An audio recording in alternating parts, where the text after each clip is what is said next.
Do you have knee pain going up the stairs? Then this video is for you. One, we're going to talk about why we're getting it in the first place, and two, what we need to do to fix it, and not only fix it, help us get it stronger in all aspects of life, because we'll actually be using our leg the way it's supposed to be used in the first place. Alright, so let's take a look at what's going on here. So the main problem here is when the knee is going way forward over the toes. And the reason why that is because we're actually using our quad and we're just letting momentum take us up the stairs. And so what that looks like is shooting forward, shooting forward, shooting forward. And so why that's a problem is because we're shooting the knee forward and then we load all the force in our quad. Alright, and then what that means is then all the force then goes into our kneecap. Okay? What we need to do to fix this is we actually need to shift our attention away from the knee altogether and put it in the hip where it should be, because this is our powerful joint. This is the weaker one in between the two.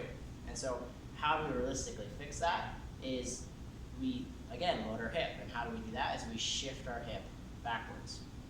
And so you'll notice, again, when I'm going this way, my knee is forward, and I'm just kind of bouncing or springing myself up the stairs. Versus if I shift that hip backwards, you notice as soon as I shift that hip back, and I start to do this particular motion, so from here to there, that pulls the kneecap over the hip. And so as I translate forward, the knee, the furthest it gets is about not quite past halfway through my foot. And so then I work on propelling myself upward, and so it's more of a push up like this rather than a spring forward like that. And so I'll show you kind of the full example of that hip shift. So instead of staying vertical, you pull that hip back.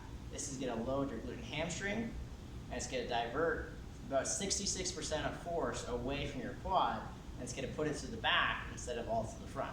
And so that looks like that.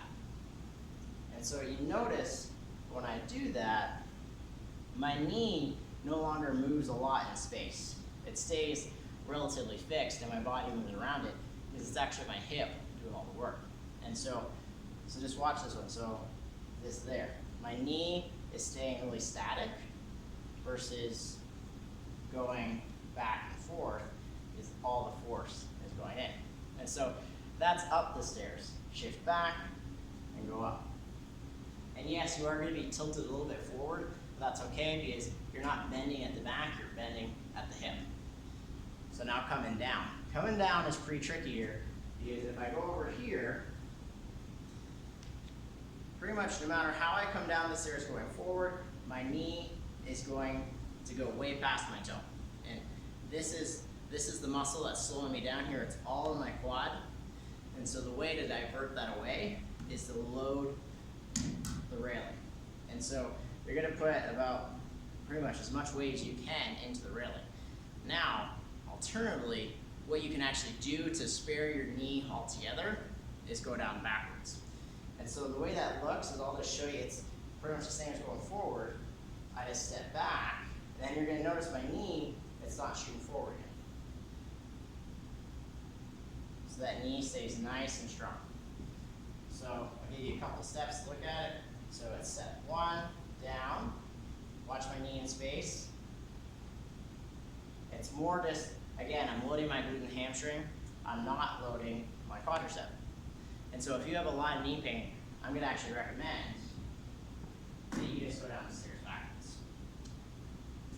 And it's as simple as that.